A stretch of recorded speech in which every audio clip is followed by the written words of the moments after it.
Hindi na nagulat si Haya sa huling sinabi ni Rance. Narinig nga niyang nagdeklara ito ng pag-ibig sa kanya, parang panaginip. Pero alam niyang totoo iyon. Tatlong napakatamis na mga salitang naghatid sa kanya sa pagtulog. You heard it right. Narinig ko rin ang sinabi mong mahal mo ako sa kwarto nung bago ka natulog. Sabi pa ni Rance. I was just drunk that time. Palusot niya. What was she doing? Bakit niya hinayaang makarating sila ni Rance sa puntong iyon at pagkatapos ay sisirlain lamang niya? She was so stupid to have let herself fall for him in the first place. Maybe, but you weren't drunk when we made love. Diin ito. I know you. Hindi mo ibibigay sa akin ang sarili mo ng ganun-ganun lang kung hindi mo ako malahaya. Nang tangkain siya nitong abutin, ay humakbang siya sa patras. Why are you doing this? Nagugulat at nasasaktang tanong ni Rance. Hindi ka ba naniniwalang mahal kita? Ano ang kailangan kong gawin para? Wala kang dapat gawin pa.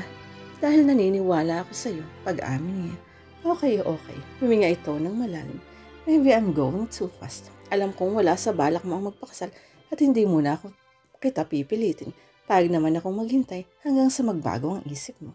You're not gonna want to marry me, Rance. Nagpakatatag siya sa sinabi na ang totoo dahil hindi kita mabibigyan ng pangarap mong pamilya. Manaag sa mga mata nito ang pagkagulat at pagkalito. What? What do you mean? Pinigil niyang maiyak. Ganun naman ang kalalabasan ng lahat, hindi ba? Ginawa rin niya iyon noon kay Jerome.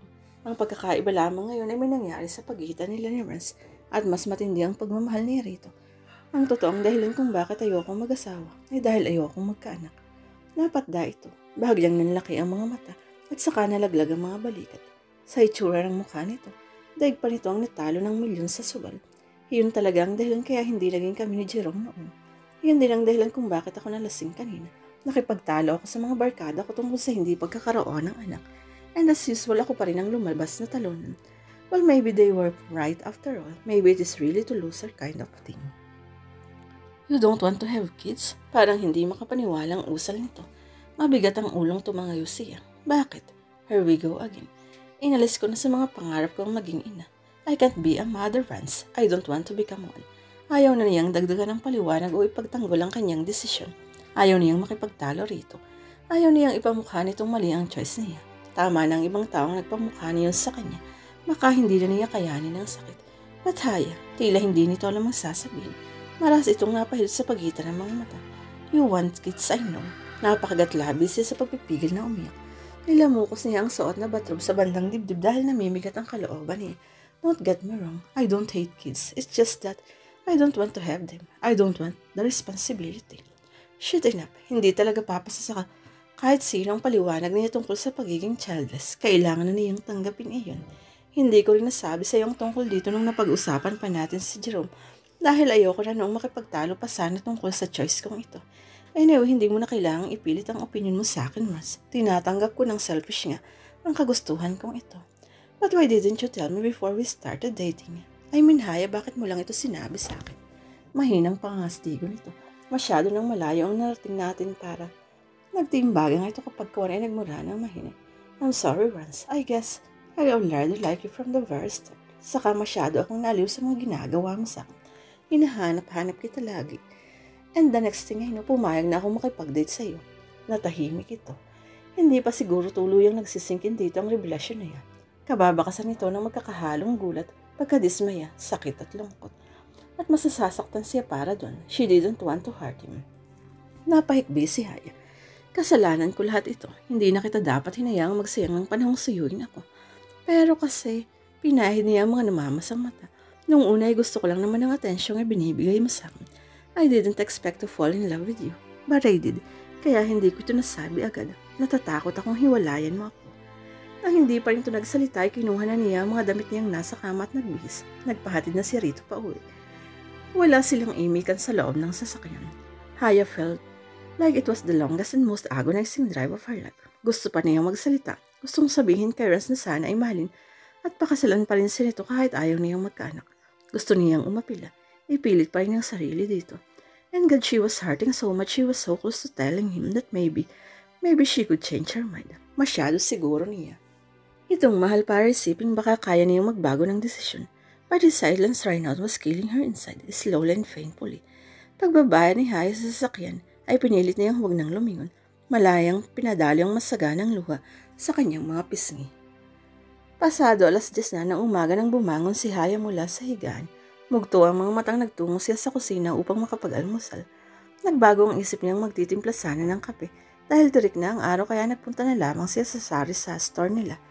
Nagpunta pala rito kagabi si Jerome. Hinahanap ka't maaga ka raw umalis sa party ni Hernan. Sabi sa kanya ng nanay niya. Nakahiga ito sa papag doon at nagbabasa ng Tagalog pocketbook. Binuksan niya ang refrigerator at naglabas ng bote ng 8 ounce na Sprite. Saan ka ba nagpunta at hating gabi ka na umuwi? Tanong niya rito. Umupo siya sa silya roon pagkabukas ng bote at pagkakuha ng isang pakete ng Skyflakes crackers. Kasama ko po si Renz. Pagtatapat niya. Wala na siyang dapat itago tungkol sa kanila ng lalaki. Tapos naman ang lahat sa kanila. Sabi ko ng magaw at magiging kayo rin ng binatang yun. Nakangising sabi ito. Kaya pala madalas na kitang nakikita mukhang masaya. Wala na kami na Napabangin ito. Anong wala na? Nakamot ito ng ulo at umupo sa gilid ng papag. Hoy Haya, huwag mong sabihin itinaboy mo rin sila. Rance, gaya ng ginawa mo nun kay Jerome. Anak, hindi pwede ang ginagawa mong yan. Hindi siya nagsalita. Noon niya tuluyang napansin ang mukha niya. Ang mga mata niyang namumutso dahil sa pag-iyak sa kanyang silid kagabi. Pag-isipan mong mabuti ang ginagawa mo sa buhay mo, Haya. Nandito tayo sa mundo para hanapin ang kaligayahan natin. Hindi para iwasan na yun. Ayoko nga pong magkaanak at talagang tuloy pa rin ang balak mong yan. Ayoko na po ng responsibilidad. Sawa na ako sa mga obligasyon at ayokong matulad sa inyo sa pagtanda ko. Haya, ano ba ngayon? Ako ngayon sa tingin mo. Sabihin nga ninyo, Nay, masaya ba kayo sa naging desisyon ninyo sa buhay? Naghahamong tanong niya. Rito, bakit naman hindi? Masaya ako sa mga naging desisyon ko at wala akong pinagsisisihan dahil nandito kayo ngayon ni Alicia at Rowan sa buhay ko. Kung nakikita mo akong malungkot minsan, yun ay dahil sa iyo, Haya. Nasasaktan akong kailangan mo magpaalira para sa pamilya mo. Na nakikita kong hindi ka masaya. Bilang ina, isang malaking kabiguan sa akin ang makita ang kanyang anak na malungkot sa buhay. Hindi niya inaasahan ang sagot na yun ng kanyang ina. Anak, walang araw na hindi ko ipinagsasal sa Diyos na sana ay matagpag mo na ang kaligayahan mo. Masaya naman po ako. Aniya sa mababang boses. May trabaho na ako na gustong-gusto ko. At hindi ko na kailangan pang lumayo sa inyo. Kontento na ako sa buhay. Kahit wala si Renz, hindi ko po kailanman idinepende ang kaligayahan ko sa isang lalaki. Matatag na sagot niya. Ngunit parte pa rin niyo ng kaligayahan mo. Giit nito. Pero gusto nga niya ng mga anak at ayoko naman. At ano naman po ang pwede kong gawin tungkol doon? Daig pa namin ang tubig at langis. Huwag mo ikumpara ang mga tao sa mga bagay na walang buhay, anak. Nilalang tayo ng Diyos sa mundo na hindi nawawala ng pagpipilian. Bawat problema ay may solusyon. Kung talagang nagmamahalan kayo ni Renz, papayag kayong pumasok sa isang kompromiso.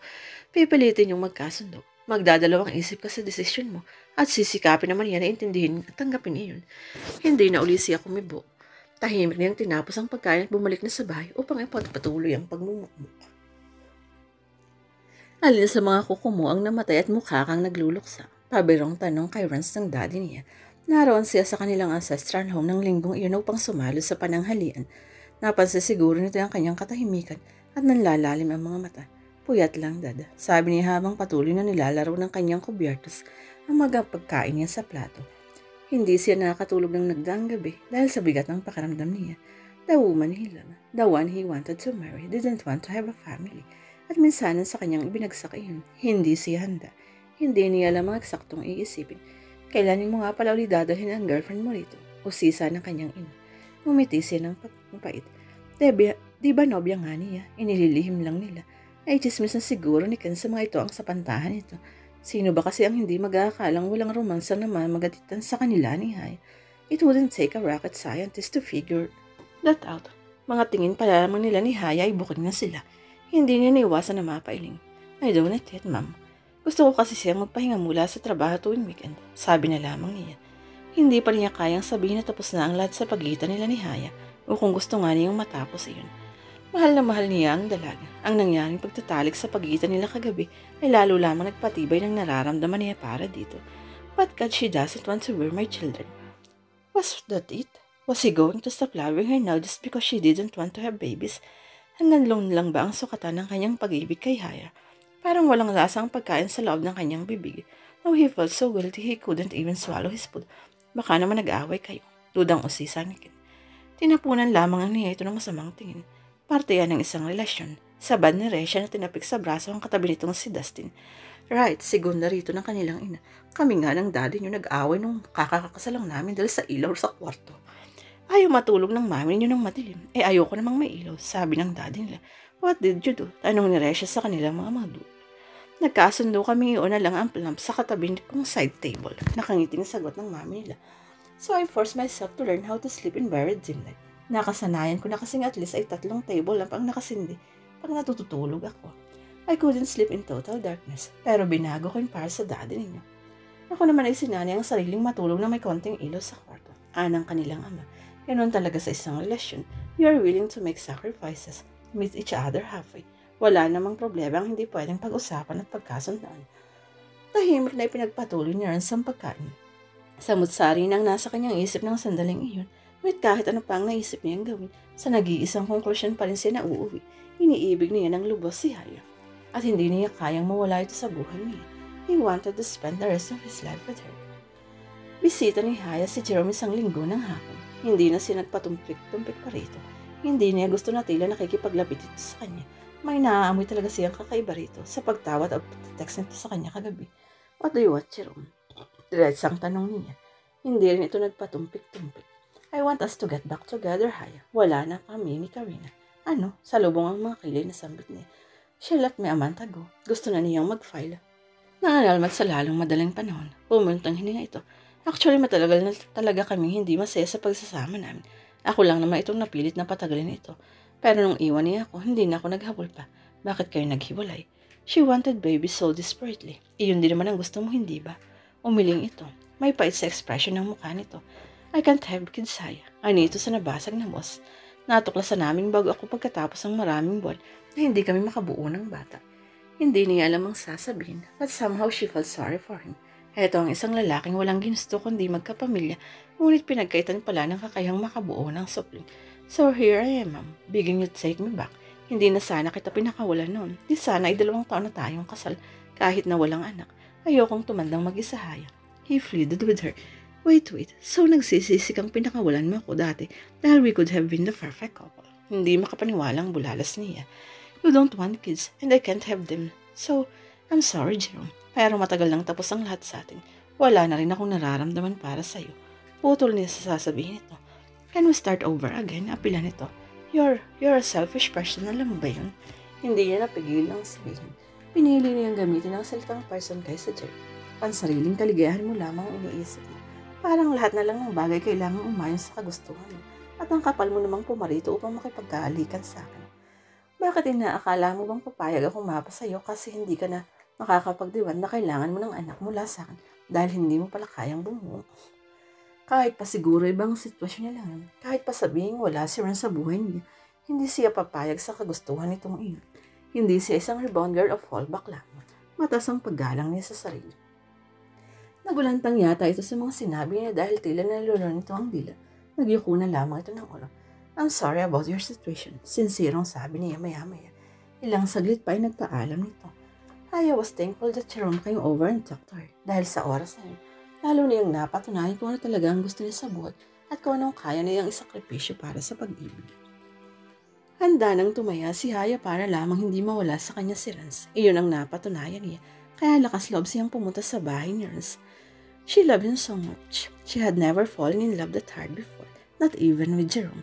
Niwala siyang ginusto sa kanyang buhay na hihigit pa kay Sarito. Ngayon kung pwede naman siyang makipagsapalaran at makipagkompromiso upang hindi mawala sa kanya si Rance, she had nothing to lose, right? She had to try very hard.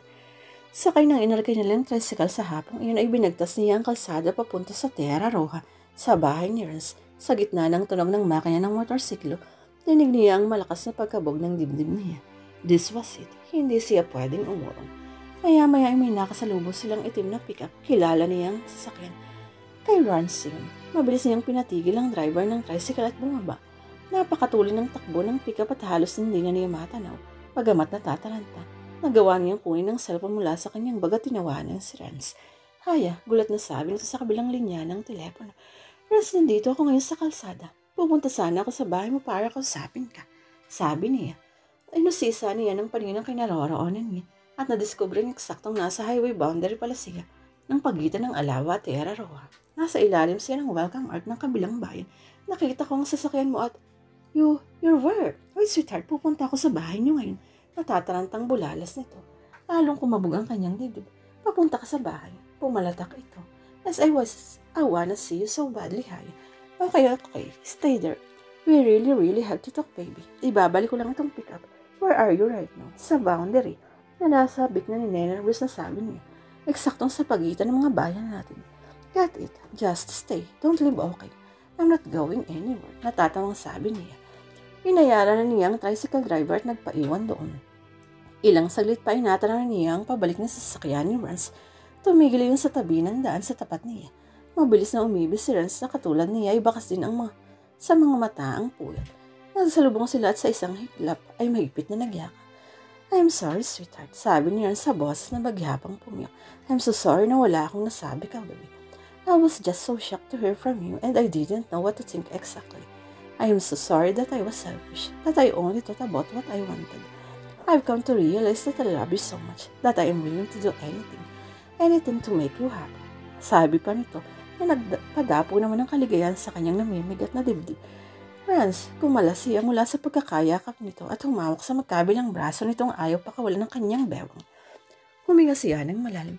May sasabihin din ako sa iyo, naluluhang wika niya. Puno ng antisipasyon ng mga mata nitong naghintay ng kanyang susunod na sasabihin. I'm so madly in love with you that I don't really think I can just stop this feeling. Hindi ko kayang mawala ka sa akin kaya pumapayag akong gawin ang lahat para manatili ka lamang sa buhay ko. Huminga siya ng malalim. I want to marry and to have babies. Noon na tuluyang nalaglag ang mga luha niya. Yes, I am willing to do that for you, Rance. Humihikbing sabi niya. Hayawit, sabi nito at masuyong pinahid ang mga basang pisngi niya. No, sweetheart, please do not do that. Kung hindi ka pa handang lumagay sa tahimik at payag akong maghintay, kung ang mga puno nga ng mahogany ay nahihintay at napapagtsagaan kung mahintayang lumaki sa maraming taon, ikaw pa kaya? Isa pa anong klaseng tao ako na nangangarap maging ama kung hindi ko naman kayang mahalin at tanggapin ng buong-buong magiging asawa ko. My dream of having a family should start with you, first and foremost. Pero mahal na mahal kita at payag na talaga kung bigyan ka ng anak. Medyo natatakot pa ako sa maraming bagay tungkol doon, pero kakayanin ko lahat para sa'yo. Alam ko, pero inihanda ko na rin ang sarili ko para sa anumang desisyon mo, Haya. You love me and you are being selfless right now and thank you for that. But please do not do this just for me. He gently cupped her wrist. Being a parent is always a choice. Hindi iyon isang obligasyon bilang tao. Lalong wala ring batas na nagsasabing kailangan mo maging isang magulang para lang maging normal o ganap kang tao. You're a woman, Haya. Therefore, the decision to bear a child belongs only to you. Hindi ang ibang tao magdidesisyon yan. Lalong hindi ako. Kahit gaano pa ako kamahal, the choice will always be yours. At hindi ka nilalang sa mundong ito para lang obligahin ang sarili mong mga anak. Isa kang babae, isang tao, hindi ka isang palahiang hayop. Haya was too overwhelmed to talk. Basta ang alam niya namang sandaling iyon, lalong napamahal sa kanya si Rance Celeste at napakasaya niya. I will wait until you're ready to get married. Masayang pagpapatuloy niya. We can still be lovers and do everything together anyway. I don't think you can wait that long. Nakangiting sabi niya rito. Handang-handa na ako ng oras na maging misis mo. Rance chuckled. Somehow, I had a feeling you'd say that. Marami akong gustong gawin sa buhay ko. Nakasama ka, Rance. Kinuha nito ang isang kamay niya at hinalikan ang likod ng kanyang mga daliri. I told you we would be together forever. At hihintayin ko rin hanggang sa maging handa ka ng maging isang ina. Kung hindi darating ang panayong iyon, well, to be honest, I will be sad. I mean, sino naman ang nangangarap na maging magulang? Ang hindi malulungkot ang hindi niya magkakamali. But honey, namasa ang mga mata nitong masuyong nakatingin sa kanya. His voice cracked. I will be even sadder if you're not with me. Ang makasama ka. Sa habang buhay ang pinaka-importante sa akin ngayon, Haya. Bonus na lang ang pagkakaroon ng mga anak. You love me that much? Humihikbing sabi niya. Parang nag-aalinlangan kaya ata sa pag-ibig ko. Pabirong tanong nito. Pabirong hinampas niya ang dibdib nito. Nagugulat lang ako sa mga handa mong gawin para sa akin. She sniggered. Nagulat din naman ako sa mga sinabi mo. Desidido naman talaga ako, Aniya. Gusto ko talagang makasal sa'yo at ihahanda ko na rin ang sarili kong maging ina ng mga anak mo. The marriage, yes, I'll take that right away. Halata namang atat ka na talagang maging misis ko. He said happily, grinning from ear to ear. But you being a mother, seriously, I think you need more time to think it over, baby. Tandaan mo, handa akong maghintay kahit hanggang kailan at handa rin akong tanggapin kung ano man ang magiging desisyon mo sa huli. Tumangutang mo siya. You're right. I have qualms that I need to overcome. Kung gusto kong maging ina, kailangan kong maging handa emotionally. And I will be with you all the way. I know, thank you. Hinaplos niya ang pising ito. You just made me fall in love with you even more, Rance. I'm really good at it, aren't I? Pagmamayabang niya. Harurot niya ito sa pisngi. Saka niya ito hinalika ng maalab sa bibig. Ilang saglit din silang nagsalo sa halik na yun bago nakangiting naghiwalay. So habang wala pa tayong mga anak, anong pagkakabala natin? Tanong niya rito na pinaglalaro ang mga daliri sa kwalyo ng pulo nito. Marami. Sagot nito, pilyong pagkakangiti. Fan, companionship, and romance. Ayaw wink at him. Lots of romance. Tara na sa bahay, maraming romance din. Lalo na sa kwarto ko. Tumatawang nagpahila siya kay Rance pasakay sa pick-up nito. Are you happy? Nakangiting tanong ni Rance kay Haya habang inaayos nito ang mesa kung saan nakalagay ang malaking birthday cake ng kanilang anak na si Rance Jr. Yes, nakangiting sagot niya sa kanyang asawa. Magkaakbay na pinanood nilang mga batang naglalaro sa party sa pabilyon ng Songlo. Masayang patakbo-takbo ang 7 taong gulang nilang anak na nakakostume ng Captain America. Hawak-hawak nito ang maliit nitong shield sa gitna ng mga nagkakasayang bata na pulos naka-costume din bilang members ng Avengers. Yun ang team ng party. Haya was almost 33 when she had Rance Jr. Tandang-tanda pa rin kung paano siya umiyak sa kaligayahan ng una niya itong masilayan. It was like witnessing the most amazing miracle in life. Napakasarap palang maging isang ina. Nagpapasalamat siya at naging handa rin siya para doon. Nawala na lahat ang mga takot at agam na agam niya. Hindi sa lahat.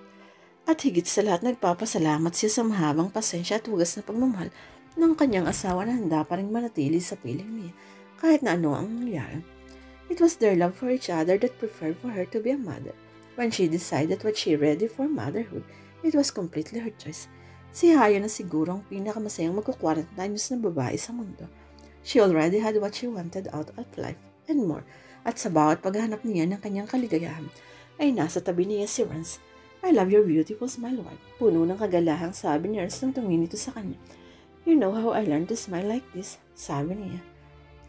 I love you, sabi nito at hinilikan siya sa buhok. Alam kong sa linggo pa ang Mother's Day pero gusto na kitang batiin ngayon. You're the most extraordinary favorite mother in the whole world, sweetheart. My son and I are so lucky to have you. Thank you, husband. Walang pagsidla ng kagalakang sabi niya. You never fail to make me fall in love with you more and more each day.